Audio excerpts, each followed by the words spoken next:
And there's also that element of being a middle manager to where you kind of are an emotional shock absorber for everybody. And you're trying to filter from above while managing everybody's kind of temperaments and motivations below from the sides, and kind of just being that person that is constantly just getting blasted. You're dealing with conflict and trying not to burn out yourself while trying to ensure that all of those around you are not burning out. Leading Ain't Easy, the show that cuts through the noise and gets real about leadership. I'm Ryan Calkins, Marine Corps veteran and founder of Reframe and Rise, and I'm here with my good friend and fellow leader, Ernie Epley, founder of Bus Pro Network, as we unpack the highs, lows, and hard-earned lessons of what it actually takes to lead with character in today's world. It's not another highlight reel or fluffy leadership pep talk. We're talking about the stuff most people don't, the doubt, the pressure, the people problems, the pivots, and the personal growth that it demands. Because the truth is, leadership looks good on paper, but in real life, leading ain't easy.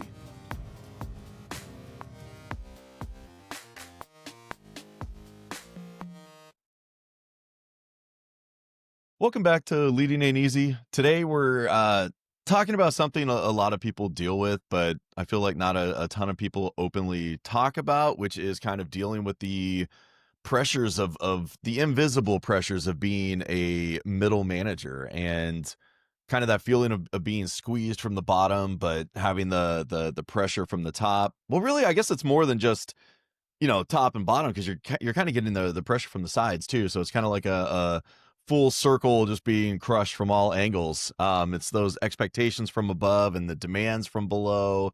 You have a high level of responsibility with sometimes very limited authority, and there's just a constant pressure to mediate and support and fix and absorb and translate, and all of the things that come with trying to relay messages from one group to another. And we just feel like a lot of those things often go unseen, even by the people that you're protecting most of the time, which, as Ernie knows, can be quite the challenge when they're completely unaware of all of the things that you do while they're sitting there like, screw you, buddy. Man, when this topic came up, and as soon as I saw the title, The Invisible Pressures of Middle Management, man, it was such I hate to use the word triggering, because that's connected to some real trauma, but hey, man, maybe this is some real career trauma that I've went through, man. Like, there's all in every in the work industry as a whole, I think there's a lot of unsung heroes and a lot of titles we assign to people, like the most underrated blank, and then the most the most overappreciated. Man, middle management has to be one of the toughest effing gigs I've ever had to go through. Just for the reasons you laid out, man. Like, there is no appeasing everyone, and that's in any gig you're going to take, but it really gets magnified at middle management. And man, I got some stories that we can get into later of just what that pressure feels like, and what it does to you if you're someone like us, or if you're who really care about not only their staff, but of course their job performance. Man, it's a tough trick to balance all of that out. And so we're here to talk about it, whine and bitch and moan a little bit, and hopefully give you some things, tips and tricks that have helped us along the way.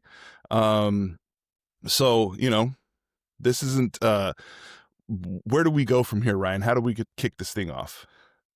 I'd love I'm to gonna put hear all the responsibility on you. No, I'd love to hear one of your stories that. Yeah. So, I know that this type of pressure is felt on all sides.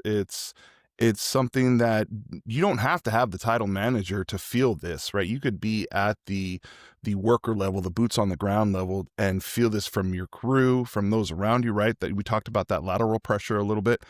So I have two sort of examples that came quickly to mind on this. One of them was is more of the toxic end, and the what to be prepared for, and where how it surfaced with me. And then another one is is sort of knowing, like giving yourself and setting boundaries to know, like, hey, this is it, right? This is my line, whether you're telling your upper management that or you're telling your staff that. um Real quick, one of the experiences I experienced at a agency that shall not be named, uh, trying to, I came in as management trying to correct some issues that were brought to me by the staff that I was supporting, and before I could even formulate a plan of action to take to either staff or upper management, I was approached by senior management when they came to me with like palms up, that what the fuck face, like, what's going on over here, man? They've told us, that this XYZ is happening, and what are you doing as manager? And it wasn't quite that dramatic, but it was received that way, because of tone, inflections, and words and stuff. And what the funny thing is, this particular instance was what was reported by the staff to, the folks above me was completely different from what they had brought to me. And so I come over here, knowing that management would give me some form of what are you doing about this, right? And so I had already kind of had my plan in place, like what's going to happen. And then it turns out that plan just had to go right out the window because I was addressing things that were reported to me that were just completely flipped the script.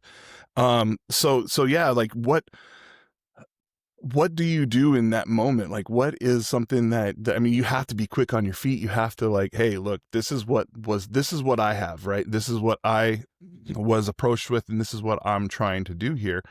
And in that instance, it was like, well, you're completely off track here. What are you talking about? This is the issue. This is what you should be doing. And I had to sit there and take it because they were coming to me. Senior management was coming to me from a lens that I already knew what they knew, right? And no matter what I explained to them, I think I even said, like, that wasn't brought to me. That's not the case. This is the story I got. And then they were like, well, you don't know the real story of your department? I'm like, oh my God, dude. Like, so I'm sure I'm not alone in that sense. And maybe this is a topic, or maybe a subtopic, maybe we could cover later, is when you get skipped and people go above you, or when is the time for you to do that as manager, right? As a middle manager, or whatever the case, right? I love just introducing topics that we don't either never get into, or that just leads off to a rabbit trail to nowhere. But it leads into sort of my second point or second story here is, as middle management, you are expected that's the gig, to carry that responsibility without authority, or without all of the authority to affect real change.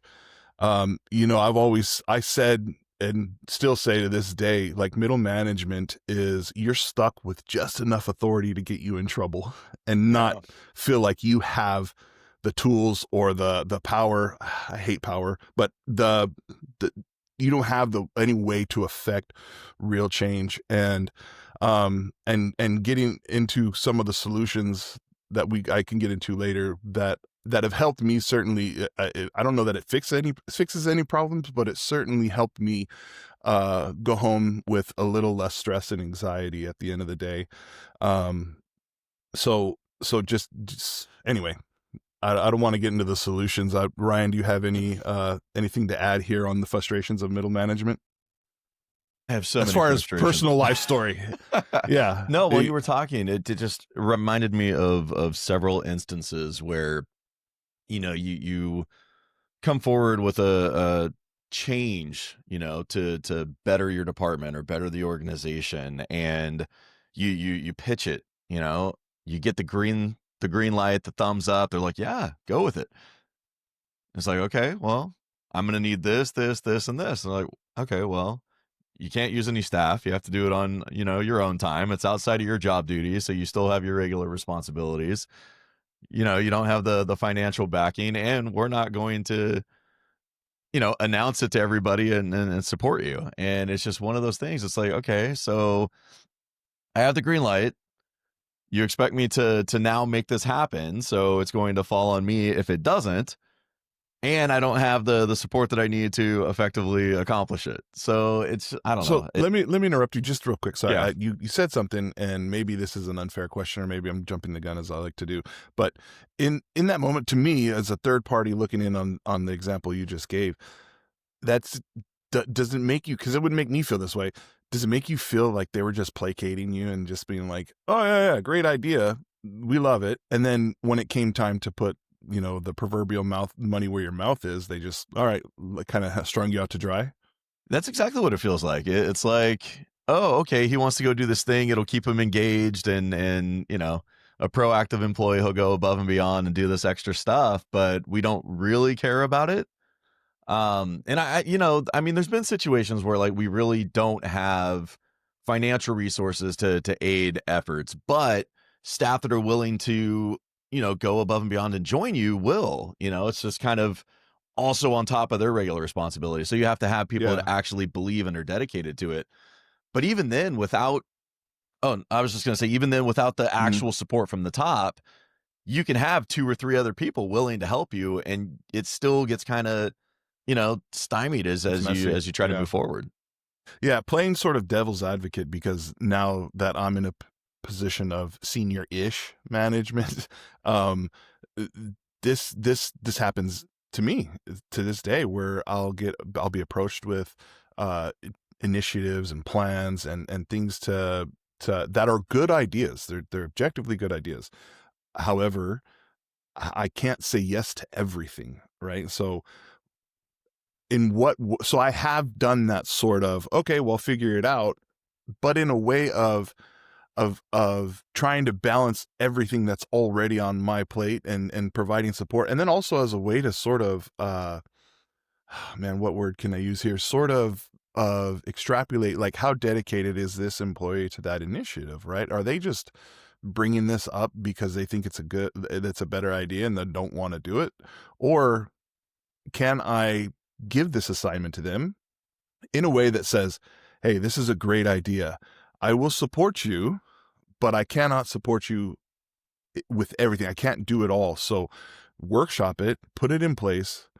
We don't have the funds right now. We just don't have the funds to back something like this, but do it in a way or refine it in a way that we could really implement, right? And I still think no matter how you frame it to them, it's gonna get accepted as, well, they didn't care about it. They aren't taking me seriously. But there is times like I just can't take that on, man. Well, I think it depends. So, like, as a director, myself, it's sometimes you get it right, and like the situations where okay, I'm going to end up having to carry a ton of this, and I don't have the capacity myself, right? Like you're talking about, but sometimes it's just a matter of all I need you to do is say we're going to go in this direction. Ernie is spearheading this. I need your full support. This is a team effort, and I kind of give that person the floor to explain it, pitch it to the group, get the buy-in, and roll with it. But you verbally have the support, and I feel like a lot of times that part is also absent, where it's like, this is your thing, go with it. And it's like, okay, well, it needs to be our thing in order for it to be effective. Because as a middle manager, if you're trying to push an initiative and it doesn't look like the people above you care or are invested in it, everybody else is going to see it the same way. And they're going to be like, oh, well, Ernie doesn't care. Why should I care? Yeah, someone who has done this before, like been in the same place you talked about earlier, who's maybe on the flip side of that, is I'd much rather have the approach that you just gave, because then I feel empowered, right? That then I feel like, hey, he's, or they, whoever my boss has said this to the team, saying, hey, this is Ernie's initiative. We like it. They're going to spearhead it right then and there. I feel empowered. I'm like, okay, I have support. I know that I can't, boss has already told me that uh, they can't take any more of this on. So it falls on my shoulders. And I think that through that empowerment, you get more enriched work. You get people that who really take responsibility and understand that this is theirs. And it also separates those who just want to have who don't take responsibility, who don't want to take the initiative. Maybe they just want to look good in a meeting with what they suggest, and then when you put the onus back on them to make it happen, it really separates the doers from the not doers, if that's a word. I don't know. I just made it up. It's a word, not doers. Don'ters? I don't know. Don'ters, yes. Yeah, but I mean, sometimes, like we said, that's all you need is that that presence and validation that what you're doing is important to the people above you and or the company or the district or division or whatever. And it's I don't know, it's just it's sometimes it feels impossible to try and push something forward that has been green lighted where it just feels like, oh, okay, go do your thing, you know. Yeah. Yeah. And one bit of advice I would have for folks who maybe are in that space of, hey, okay, this is on me now. I got to make it happen. Is first thing, in which this should be a rule for every bit of work engagement, is check your ego at the door. Don't have your own feelings and don't let this become your identity. Don't attach it to it. Let it be its own thing. And if you figure out how to do that, start your podcast and I'll subscribe. But to some degree, we have to constantly remind ourselves that any good idea is, you're going to have to approach it as a skeptic yourself. You have to be skeptic number one. And in order to really polish it and get it workshopped and really affect any kind of real change, because if you're just a yes man to your own project, I think that works negatively in what you're trying to do in the project overall. Sorry, just free nugget of No, information. that's solid. Also, so the part of the emotional attachment to what you're pitching, there's also that element of being a middle manager to where you kind of are an emotional shock absorber for everybody, Yeah, and you're trying to filter from above while managing everybody's kind of temperaments and motivations below from the sides, and kind of just being that person that is constantly just getting blasted, dealing with conflict and trying not to burn out yourself while trying to, ensure that all of those around you are not burning out. And yeah, like you mentioned before, dealing with their fears and frustrations where they don't really know what's going on all the time. And you're trying to be as transparent as possible, but also, respecting boundaries of what you should be discussing and not. And that part is just a mentally draining and exhausting piece that comes along with middle management also. yeah. And one thing I'll add to that is one last part of suck of middle management, and then we can move on to tools and solutions, is understanding that you're going to take shots for your team, from your team, as well as, for not to get too specific about the industry I'm in, but I can get folks from either uh, from the customers we serve and get complaints or get feedback or whatever. And it could be very negative in a way, or you guys weren't on time, you guys this, you guys that. And just understanding in that moment that it isn't you personally, because I mean, you didn't deliver the package or you weren't out there on the front lines, but you're still the face of that. And knowing that is kind of takes that edge off a little bit, that like, okay, yeah, I am the person. I do represent my organization to this person, and we did fall short. And owning that up front, man, it takes the edge off that.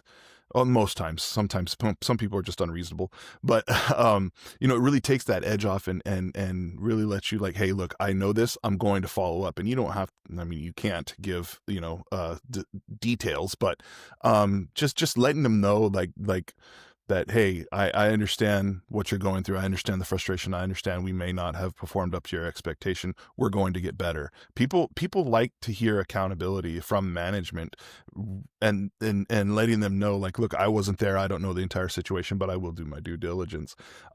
So said all that to say, be aware you're going to have to take a lot of heat for things you just didn't do and had no control of. There's multiple degrees of separation between the incident and you, but you still have to answer for it. As you were talking about that, I was thinking there's also situations where, you feel the pressure to protect people while also enforcing decisions that you didn't agree with.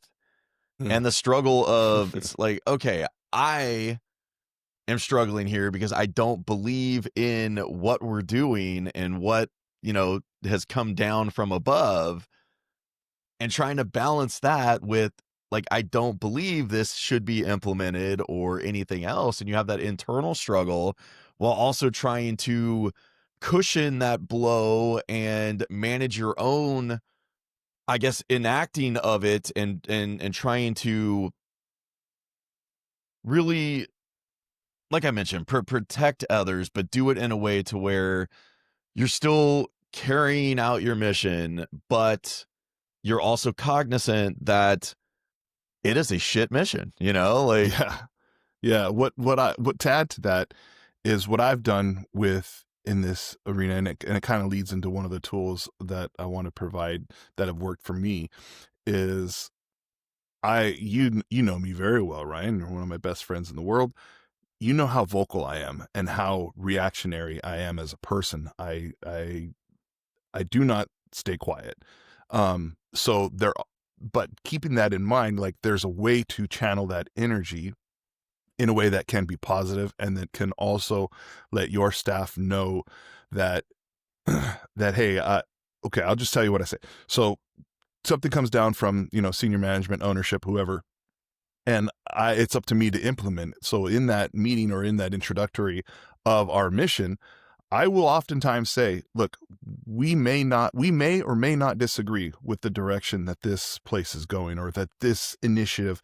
However, that is not for you or I to decide. We are not in a place to really make that call. That's none of our calls. That's a call made above us. However, we are in a place to implement it. Now, we can implement it with our style on it, right? As long as that end goal or that initiative we're still in line with it. I need everybody in this room to put our thinking caps on. I certainly have my approach to it, but I want to hear what you guys have to say on how do we implement this new initiative. Whether or not we agree with it, that's irrelevant. That ship has sailed. We can't do anything about that. How do we move forward and how do we fix this? Because the smartest person in this room is the entire room itself. So let's put our thinking caps on. Let's break into Corhoots and let's talk about it. And I know that's corporate speak. You're smiling, but I mean, Was just thinking about the room being alive and literally, hmm. um, God, I wish. I had a thought, and then I had my No, it's all stupid right. So I, joke. I was No, telling no, you, no. I was I telling you, lost it with my yeah, stupid it's room all good. joke. Go ahead. Well, that leads into the solution that I was going to say. We've talked about this podcast when we had our wonderful guest John on, and when we talked about leading with empathy, right? And we're talking empathy towards the folks who we support on a day-to-day basis, and that's certainly true. We also need to follow with empathy and really understand what that means. Like, we don't always have the full picture. Even in senior-ish management that I'm in, I don't always have the full scope of what my superiors are dealing with and what they have in front of them. And as we all know, sometimes that information has to be compartmentalized. There's no way for them to parcel everything out to let staff know why we came to this or why they came to this decision. And the same is true of me, man. If I directed things as I do as a director, it's in the title. And if I, with each bit of direction, have to explain the 28 days that got me to here, I mean, it's counterintuitive to production, and we would never be able to get anything done. So leading with empathy, and certainly following with empathy, and that is something that's only built up over trust and over time, which that's its own topic and its own rabbit trail. But just reminding yourself of that and saying, you know what, I don't have the full scope, and the way it's presented to me, yeah, I disagree. I might disagree with it, but maybe if I had the full scope, I would. That's something for another day. I have to now implement this.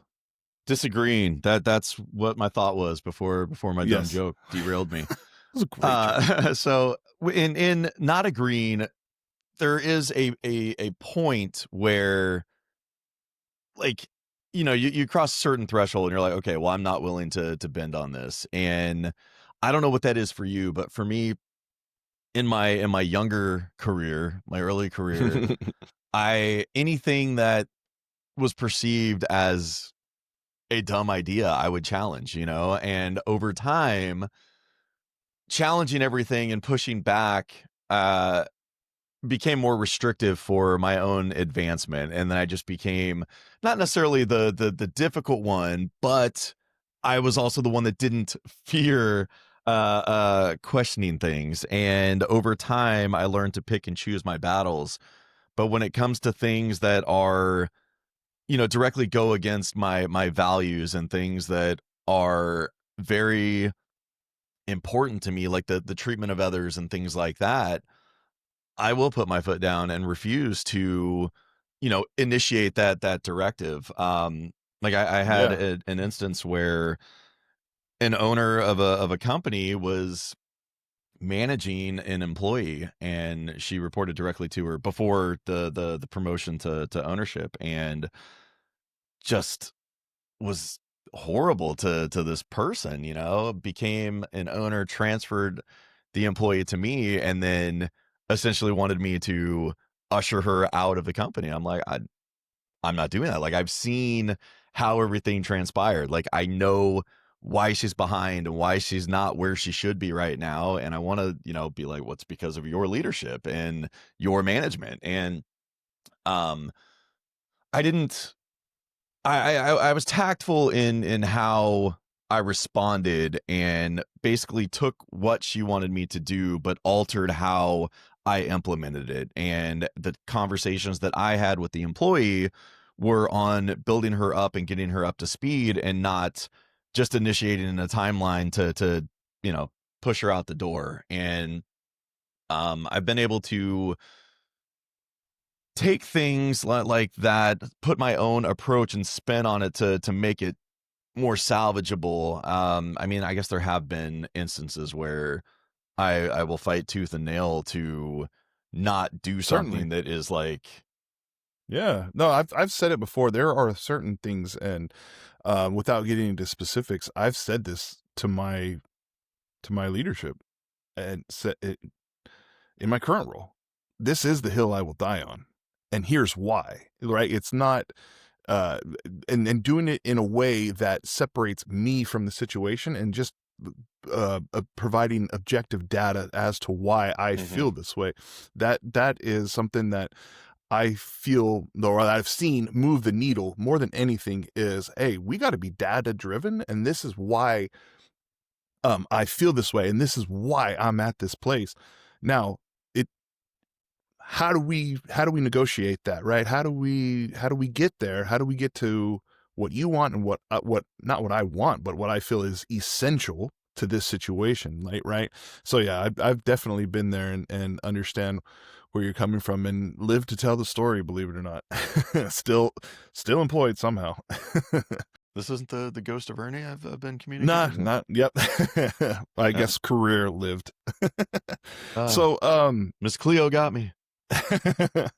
so one of the other things that I wanted to kind of plug into here as maybe a solution, or maybe just as a coping mechanism that I've come to gain in this career, is um I'm telling you, one of the biggest, like, core memories, career memories that I have, is while I was in middle management, getting frustrated, pulling I would say my hair out, but I've been bald since I was 22. But be, getting to that moment of just breaking, like I had a severe breaking moment, not only mentally but physically, man, in this, in at one point in time. And what really kind of snapped the picture and had that clarity moment was just the statement, a statement that came across my head is, because your management. And what that meant was, to me in that moment when it was said to me, was, it doesn't matter what kind of logic or how much sense you're making or anything, because your management trumps that. And I have to find a way to take, okay, because I'm management, it's a catch-all situation that it doesn't have to make sense. I just have to find my way to yes, right? because I don't want to get into specifics, it'd be an hour long story, but it was from all sides, right? And my solution was what I felt was made the most sense based on the data, based on everything. And the top was saying, no, that doesn't happen, and you got to be better. I'm like, I got to be better. I have nothing to do with this. This is, them. Like, doesn't matter. Your management, figure it out, right? And so that like, okay, all right, I get it now. Like, I'm wasting my time trying to make sense here. Senior management is saying, get to here without giving me any type of roadmap or SOP. I'm like, all right, cool. All right, not wasting my time and energy on why we are here and let's go somewhere else to, okay, we're here because I'm management. Let's just get to yes and find a solution. I don't know if that makes And has sense. that worked for you? Yeah. Yeah. I mean, it's helped my mentality whenever I think, well, what, that doesn't make sense. Why are we doing this like that? No, fuck off. I'm not doing that, to getting to where like, all right, well, I still feel that way. There's still something inside me saying, F you, I'm not doing that. But I'm management. This is the gig. We got to get to yes. Let's figure it out. Kind of refocusing my energy. Okay. So what if you don't agree with the end destination? It depends on what it is. This, I mean, you this don't is just such a write it off nuance. to where you're like, well, because I'm management, so I'm just going to do it. I don't agree with it, but Man, it would honestly depend on what it is. Like if it's picking my battles, learning to do that. Like, okay, is this the hill to die on? Is this where I like, okay, walk away and I'm firing up the old resume and getting my interview skills ready? Like, is this it? Like, I really and truly identifying that. And then if it is, then take it as far as it's gonna go. Say what you do, and then also there are some things that maybe this isn't to that extreme, right? Maybe this is a safety issue, and I'm trying to, my solution involves a very um uncomfortable act, right? I'm trying to just say it without saying it, but terminating somebody, right? And that's not always in my direct control, right? But if if I feel like this poses some kind of risk to the organization, and I can't get buy-in from everybody to move in this direction, then I need to then shift gears and say, well, I strongly disagree, and if we find ourselves in a terrible situation, I at least have this in writing saying this was my recommendation at the time. That feels so gross to say, especially if you're talking about people's safety and safety of what your product you're delivering, right? Or I'm just trying to be very vague because I don't want to give specifics, but you know what I mean? Like it at least I have said what I'm going to say, and knowing that the ultimate decision didn't lie with me and it's on record. I have my own, I call it my CYA file, that I have this, that I've said this. And and believe it or not, man, those situations have come up where I've said, this is going to happen if we don't take a severe action. And months, years, what it's come to pass. And I've brought that up and I've said this, look what's happened, look where we're at now. And it's hard not to just freak out and throw things against the wall and be like, I fucking told you, but, and it's helped believe it or not, it's helped in those situations gain more trust from senior management saying, wow, he wasn't just saying this because, he felt some type of way. This is true. Like maybe we should listen to Ernie when he talks a little bit more. Not all the time, because I talk a lot of shit. yeah, no, it's just the emotional piece of being in the middle. And we talked, about the episode previously where we were dealing with the loneliness in leadership and management sometimes. And I feel like there's nowhere more lonely than middle management, and just that feeling of getting pulled in every single direction and trying to balance it all, and just sometimes having that feeling like no matter what you do, you just can't win, and you're basically like trying to mitigate the damage in every area versus like celebrating your successes. It's constantly putting out fires or trying to keep the next one from igniting. And I'm gonna have to look it up because I don't know for sure, but I would imagine that most burnout occurs in middle management. Just thinking about my own experiences and talking with others and the clients that I help, a lot of that burnout Hmm. seems to occur in middle management. I'm gonna research and I will come back on that because I don't want to say, speak definitively when I don't actually know. Well, let's just call it an educated guess, right? Yeah, Yeah, I got it and from the smart room. no, it's only two of us right now. Like, how smart is this room? I think the IQ is still in the double digits. Oh man. So what were some of the takeaways we could talk about in this as we kind of wind down and wrap up? I certainly have one. If it's something I said early is keeping boundaries, knowing what those boundaries are, and also leading and following with empathy. Those I think are the two biggest ones that to start with to avoid the burnout, to avoid the crash out that I had mentioned earlier or kind of pantomimed up here. And advocating for your team Yeah, and white knighting everything is extremely important, but when it starts to become a mental health element and everything that you're doing is starting to just emotionally drain and you get in towards that direction of burnout can be a dangerous thing, and sometimes you need to pull back and safeguard yourself while also trying to battle that, but you can't be everything to everyone at all times. that's great advice. And you said something there that really triggered the thought, like knowing what is and is not sustainable. Like for someone like myself, my own person. There are times this week I worked from I started at 7, 6:37, whatever it was. I don't and then I didn't get home till 9 or 9:30 at night, and then back in the morning to because I wanted to do something nice for staff um and wanted they start at 6, so I needed to have the bagels and coffee there by 6. So I mean I was back up at 4:30 in the morning after working 14-hour day. And then it just so happened to be that day I was like, what, I probably, I started early, I'll leave at 2:30. Nope, 4 o'clock still there. After a long day. So I said all that to say, like, I know for myself that I can do that for about a week and a half before I know, like, oh no, no, no, no, no, this is not sustainable. I have to be able to set those boundaries, and doing that, figuring out what yours is, man. I know some people that could work 12 hours a day, 6 days a week for months at a time. God bless them. Like, not me. John Flanagan. It's 100% John. Like I'm not going to do that, man. That my boundary is different than yours, and yeah, just knowing that, and yeah, and identifying that, and it's okay to set that.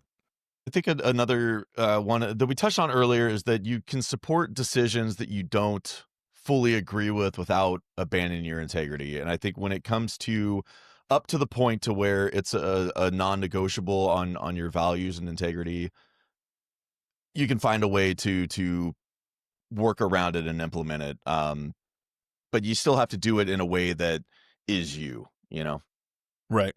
For me, like what I said earlier, is middle managers knowing that you also need the support from those above you and below you, and the best way to gain that is honestly leading with empathy and following with empathy.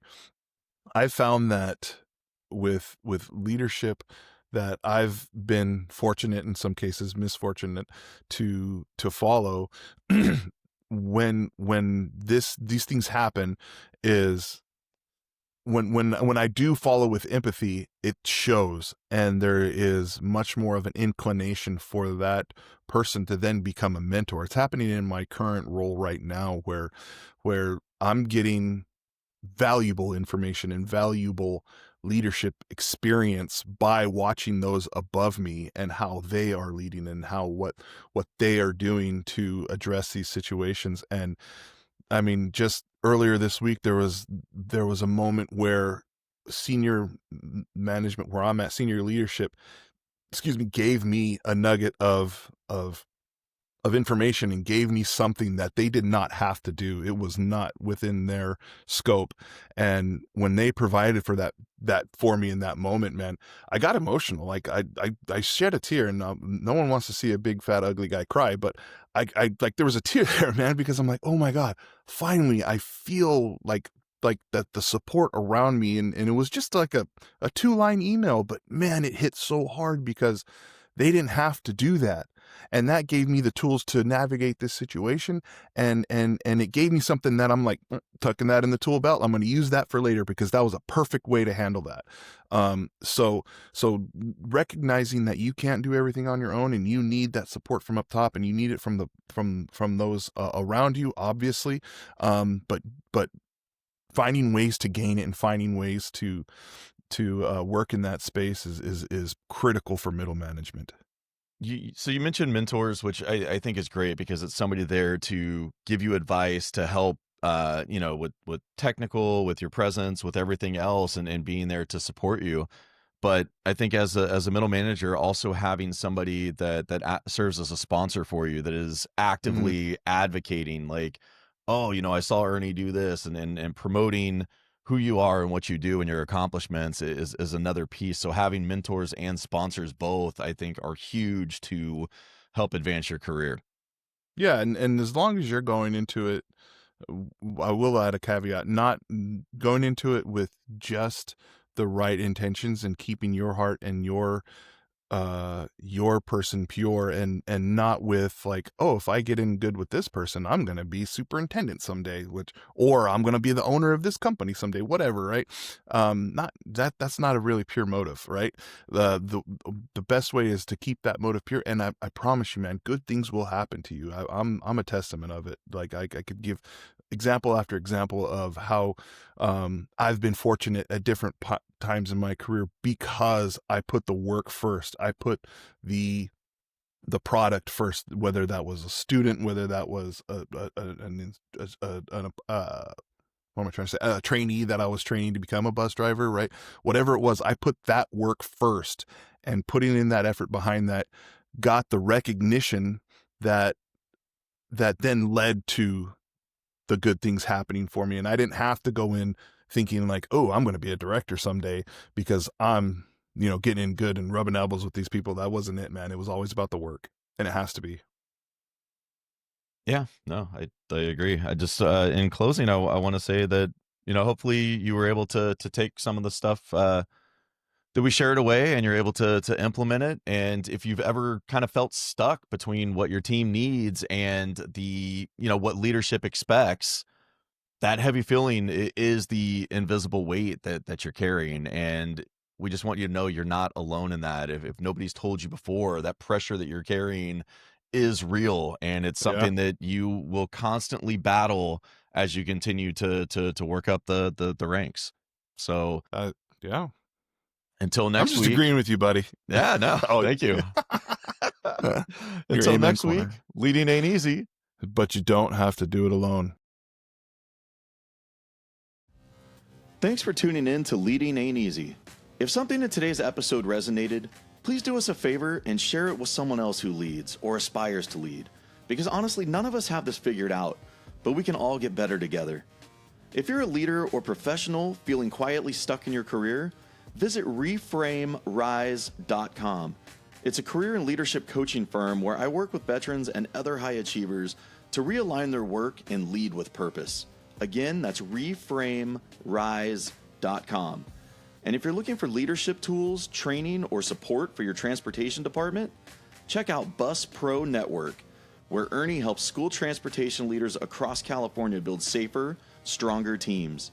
Please subscribe wherever you listen, leave a review, and let us know what topics you'd like us to tackle in the future. And remember, leading ain't easy, but you don't have to do it alone.